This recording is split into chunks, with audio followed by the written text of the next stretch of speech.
Starship Flight 9 set out to prove two things. A reused super heavy booster could fly again on a higher angle water return, and the ship V2 could gather real heat shield data after a long coast with a working payload door. The configuration added a biased hot stage ring to flip the booster in a preferred direction and a nitrogen purge in the engine attic to keep any trapped oxygen or methane from pooling. No theatrics, just a push into harder regimes. Liftoff is clean. 33 Raptors ignite, hold, and the stack rises without drama. Staging comes fast. The upper engines light through the ring, but this time several vent slots are blocked to aim the exhaust one way. The booster doesn't wander or choose a random flip. It rotates up and back exactly where guidance wants it. Less gimbal, fewer transients, tighter margins. That's an immediate win that will matter on every flight that follows. The booster lights its inner cluster for boost back and arcs toward a higher angle of attack. The idea is simple. Present more side area early, eat drag while the air is still thin, and knock down velocity long before you hit the thick stuff. You save propellant on the landing burn and you move heating loads to where the structure can absorb them. The price is bending, loads on skins and stringers, and a narrower guidance box.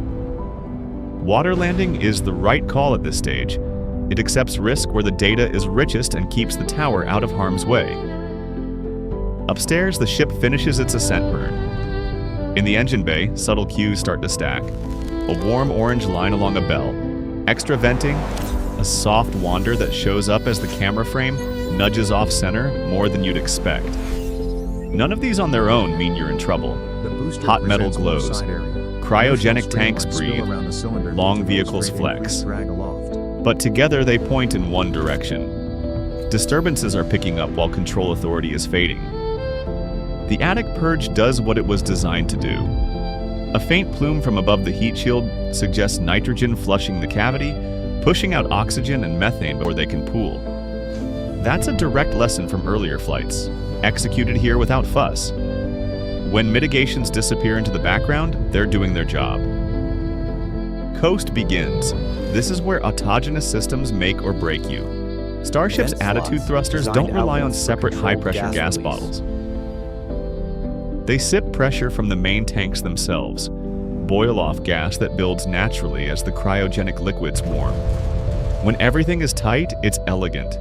The tanks feed the thrusters keep the vehicle pointed, the pointing keeps heating predictable. If a leak opens, the story turns. Escaping propellant pushes the ship like an invisible off-center thruster. At the same time, the leak bleeds tank pressure, starving the real thrusters of the very energy they need to fight back. It's a two-handed problem. A shove you didn't command, and a steering wheel that goes soft. While that plays out, the payload door becomes a subplot. Mechanisms under spin and vacuum are cruel. Lubricants migrate.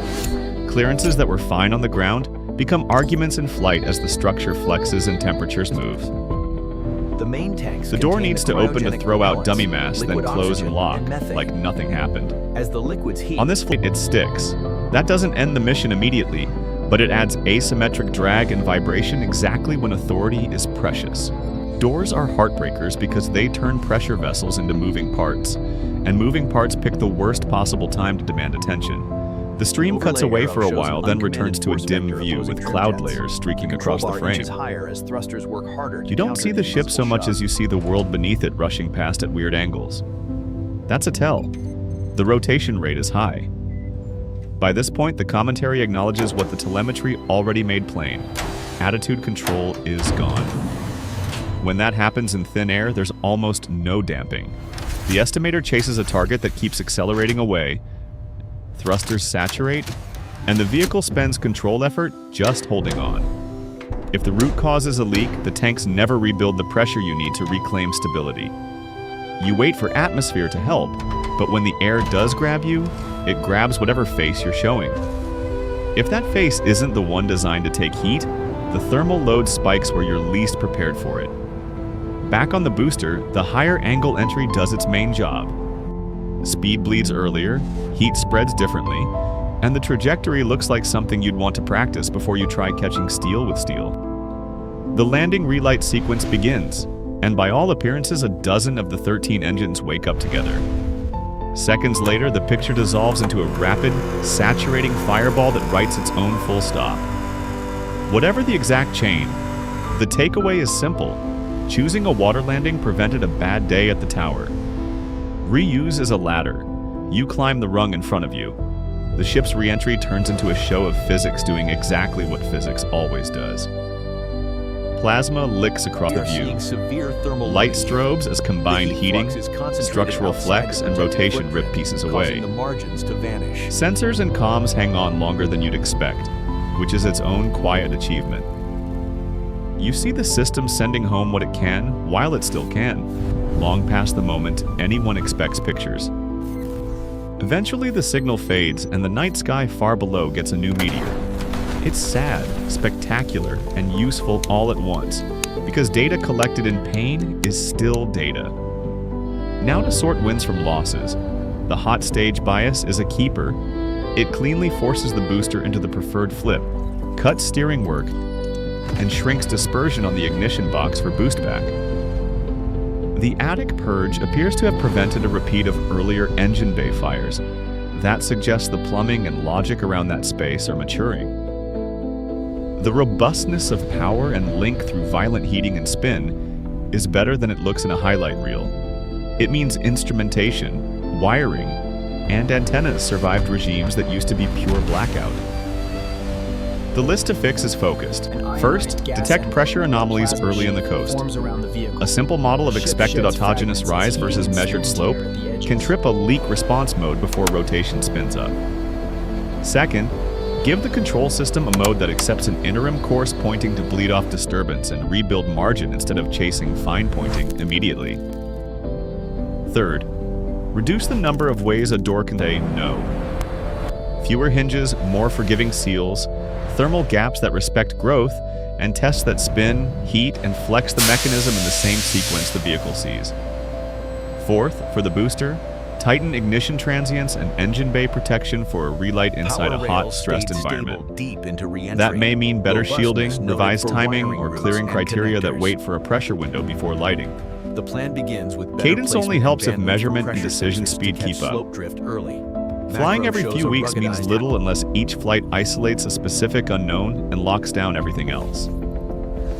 That is how you turn flame into checklists. It's not a call to be timid, it's a call to be specific. If the unknown you're chasing is tile behavior at a certain heat flux, then the leak detection chain needs to be hardened beforehand, so attitude holds long enough to gather the map you want.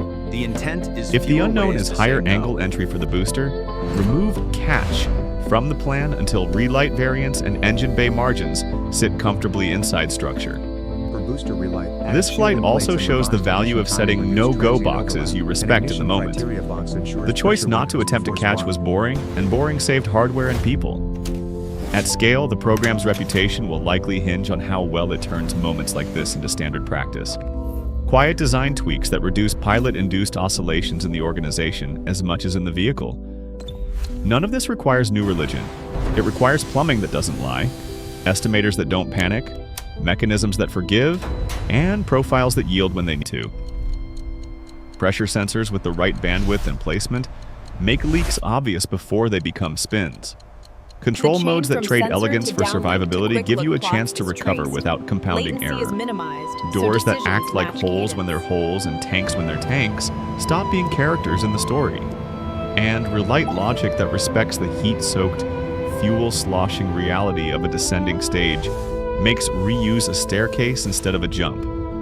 There is also a design culture note baked into the timeline. The best parts of this flight didn't announce themselves. The biased flip just happened, sparing actuators work and reducing plume-induced surprises. The attic stayed quiet. The link refused to die. Those are the kinds of gains that don't trend on social feeds but compound in reliability metrics and test cards. They also free up attention for the real enemies. Subtle leaks that steal authority, mechanisms that choose the worst minute to stick, and sequences that stack transients into a single sharp event. The closing picture is straightforward. Ascent health, strong. Separation vector, deliberate. Boost back quality, clean. Coast stability, degraded. Mechanism function, partial. Reentry controllability, lost. Thermal survivability, insufficient under spin. Pressure recovers. Booster Events landing, reorder. failed after Privilege relight stability. attempt. Decision quality on catch, conservative and correct.